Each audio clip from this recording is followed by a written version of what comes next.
Hello everyone, welcome to Inner Magic. இந்த வீடியோவில் February month journaling எப்படி செய்கிறது அப்படிங்கிறத பார்க்கலாம். இதுக்கு நமக்கு ஜேர்னல் பண்ணுறதுக்கு ஒரு நோட்டும் கொஞ்சம் கலர் பென்சில்ஸு அப்புறம் ரெகுலராக நம்ம யூஸ் பண்ணுற பென்ஸ் எல்லாம் தேவை. நீங்கள் எவ்வளோ மினிமலிஸ்ட்டாக வேணாலும் பண்ணிக்கலாம். இப்போ நான் ஜான்வரி மந்த்ஸோட வீக்லி ஸ்ப்ரெட் வந்து எப்படி டிசைன் பண்ணியிருக்கேன்னு பாருங்கள். ஆக்சுவலி ஃபஸ்ட் வீக் மட்டும்தான் அதில் உங்களுக்கு ஷோ பண்ணியிருப்பேன் ப்ரீவியஸ் வீடியோவில். ஸோ பொங்கல் அப்படிங்கிறதுனால அது ரிலேட்டடாக கொஞ்சம் வந்து பண்ணேன்.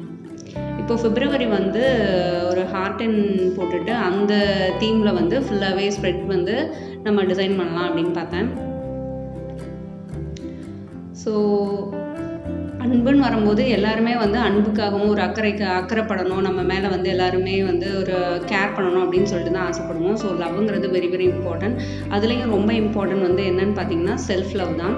நம்ம வந்து நம்மளை எப்படி பார்க்குறோமோ அது மாதிரி தான் மற்றவங்க வந்து நம்ம மேலே அன்பு அக்கறையும் காட்டுவாங்க. ஸோ நம்ம மேலே நமக்கு முதல்ல அக்கறை வந்து இருக்கணும். ஸோ இந்த மந்த் வந்து பார்த்திங்கன்னா நான் செல்ஃப் கேருக்கு வந்து ரொம்ப இம்பார்ட்டன்ஸ் தரலாம் அப்படின்னு சொல்லிட்டு டிசைன் பண்ணேன். ஸோ அதுக்கேற்ற மாதிரி தான் வந்து எல்லாமே பிளான் பண்ணிவிட்டு என்னோடய ஜேர்னலிங் டிசைன்ஸ் கூட அந்த மாதிரி தான் இருக்கும். ஸோ உங்களுக்கு தெரிஞ்ச மாதிரி சின்னதாக ஏதாவது ட்ராயிங்ஸ் வந்து பண்ணிக்கலாம். இது நான் நியூஸ் பேப்பரில் பார்த்தேன், ரொம்ப நல்லா இருந்தது. ஸோ அதை வந்து அப்படி காப்பி பண்ணேன். கலர் பென்சில்ஸ் வச்சுருந்தீங்கன்னா இதை வந்து நீங்கள் கலரும் பண்ணிக்கலாம். இப்படிலாம் பண்ணும்போது கொஞ்சம் அது பார்க்குறதுக்கு கொஞ்சம் நல்லாயிருக்கும்.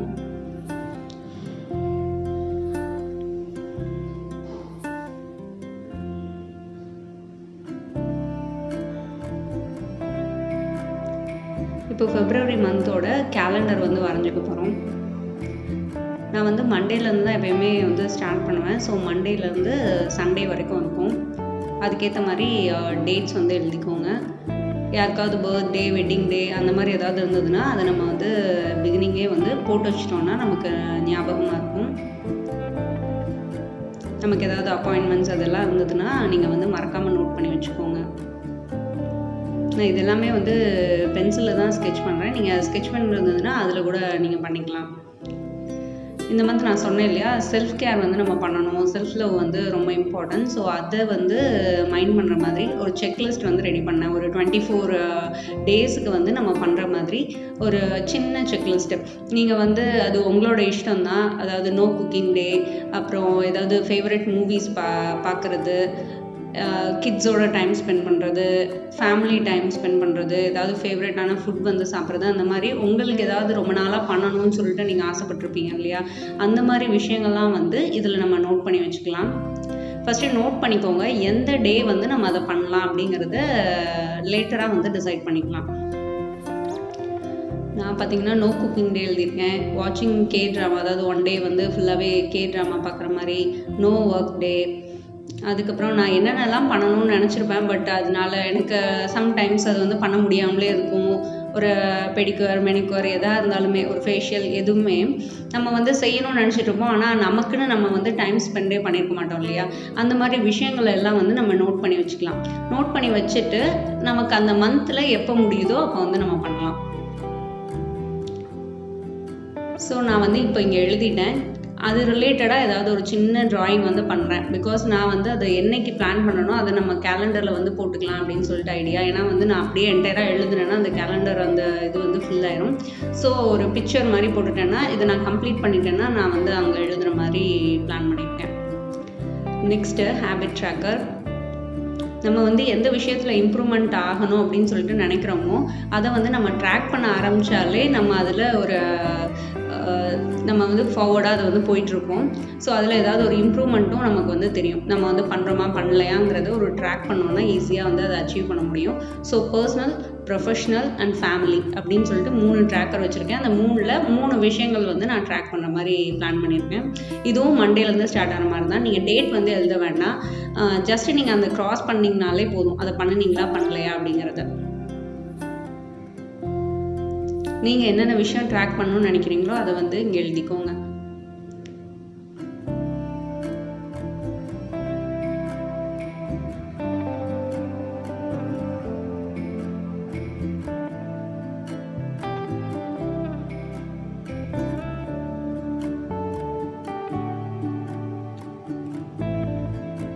நெக்ஸ்ட்டு இந்த மந்தில் நான் வந்து என்ன செய்யணும்னு நினச்சிருப்போம் இல்லையா, இல்லையா, சில விஷயங்கள்லாம் இருக்கும்ல, அதெல்லாம் வந்து இங்கே நோட் பண்ணிக்கலாம் அப்படின்னு சொல்லிட்டு பிளான் பண்ணேன். இந்த மந்தோட டு டூ லிஸ்ட்டு, அதுவும் வந்து சும்மா நம்ம ரைட்டிங்ஸாக எழுதாமல் ஒரு சின்ன ட்ராயிங் மாதிரி பண்ணிவிட்டு அதில் வந்து அதை எழுதுகிற மாதிரி டிசைன் பண்ணேன். ரொம்ப சிம்பிளாக தான் இருக்கும் எல்லாமே.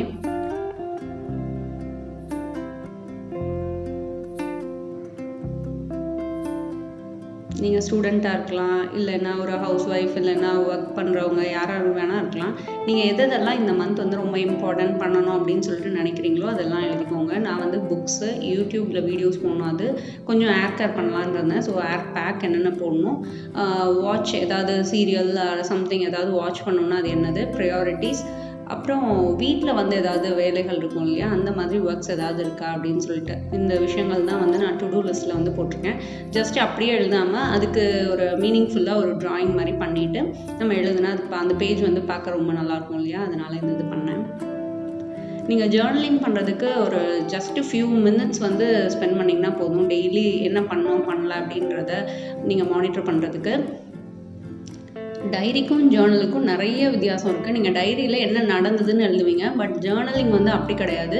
நம்ம வந்து எப்படி இம்ப்ரூவ் பண்ணணும், நம்ம ஏதாவது தப்பாக பண்ணியிருக்கோமா இல்லை கரெக்டாக பண்ணுறோமா, அந்த மாதிரி நம்மளே வந்து டியூன் பண்ணிக்கிறதுக்கு ஜேர்னலிங் வந்து ரொம்ப ரொம்ப இம்பார்ட்டன்ட், ரொம்ப யூஸ்ஃபுல்லான ஒரு விஷயம். ஸோ டைரி எழுதிட்டு இருக்கீங்கன்னா நீங்கள் இந்த மாதிரி ஜேர்னலிங் வந்து நெக்ஸ்ட் லெவலில் வந்து ட்ரை பண்ணி பாருங்கள், ரொம்ப நல்லாயிருக்கும். நான் ஹோமில் வந்து ஜஸ்ட்டு ரொட்டீன் டாஸ்க் மட்டும் தான் போட்டிருக்கேன். பிகாஸ் நிறைய டாஸ்க் நம்ம பண்ணுறது இருக்கும், அது எல்லாமே நோட் பண்ணோன்னா அது கரெக்டாக வராது. ஸோ ரொட்டீன் டாஸ்க் மட்டும் எழுதிட்டேன். மீதி எல்லாம் நான் இனிமேல் தான் பிளான் பண்ணிவிட்டு எழுதணும். ஸோ இந்த பேஜ் வந்து ரெடி ஆகிடுச்சு. நெக்ஸ்ட்டு வந்து கோல்னு எழுதாமல் இன்டென்ஷன் சொல்லிட்டு எழுதுகிறேன். நான் வந்து நீங்கள் 2 years கோல் இல்லை 5 years கோல்லாம் செட் பண்ணியிருப்பீங்கள்ல, அதுக்கு இந்த மந்த் நீங்கள் என்ன கோல் வந்து செட் பண்ணிக்கணும் இந்த மந்த்து அப்படிங்கிறது மட்டும் இதில் வந்து எழுதுகிறோம். நான் வந்து 80-20 டாஸ்க்ஸ்ன்னு எழுதுகிறேன். அதாவது 80% ரிசல்ட் வந்து 20% ஆஃப் ஒர்க் நம்ம பண்ணும்போது நமக்கு கிடைச்சிரும் அப்படின்னு சொல்லிட்டு நம்ம நிறைய புக்கில் பார்த்துருக்கோம். என்ன சொல்கிறது, அட்டாமிக் ஹேபிட்ஸில் பார்த்துருக்கோம், டைம் மேனேஜ்மெண்ட்டில் பார்த்துருக்கோம். இந்த மாதிரி நானே புக் சம்மரி வந்து ஒரு 5-6 புக்ஸ் வந்து நான் இந்த 80-20 ரூல் வந்து அதில் சொல்லியிருப்பாங்க. ஸோ 80-20 ரூல் டாஸ்க் வந்து நமக்கு என்னென்ன இருக்குதுன்னு சொல்லிட்டு ஐடென்டிஃபை பண்ணிவிட்டு அதை மட்டும்தான் நான் இங்கே எழுதுகிறேன். முதல்ல இந்த வேலையை முடிச்சுட்டு தான் நான் மற்ற ரெகுலர் ஒர்க்ஸ் வந்து பண்ணணும் அப்படின்னு சொல்லிட்டு பிளான் பண்ணியிருக்கேன். ஸோ அதான் அந்த 80-20 டாஸ்க்கு. அப்புறம் இப்போ நம்ம வந்து இந்த மந்த்துக்கு நீங்கள் ஃபிக்ஸ் பண்ணிட்டீங்க. இனி வந்து டார்கெட்ஸ்ன்னு போட்டு அதை வீக்குக்காக பிரிச்சுக்கோங்க. அப்போ தான் ஃபஸ்ட் வீக்கில் இது பண்ணணும், செகண்ட் வீக்கில் இது பண்ணணும் அப்படிங்கிறது தெரியும். சப்போஸ் 1 வீக்கில் உங்களால் முடிக்க முடியலைன்னா கூட நீங்கள் நெக்ஸ்ட் வீக்குக்கு அதை போஸ்ட்போன் பண்ணிக்கலாம். செல்ஃப் லவ்வில் that is also very important. Because நம்ம இதை பண்ணலையே, நம்ம பிளான் பண்ணோம் நம்ம பண்ணலையேன்னு சொல்லிட்டு நம்மளே வந்து குத்திக்கக்கூடாது.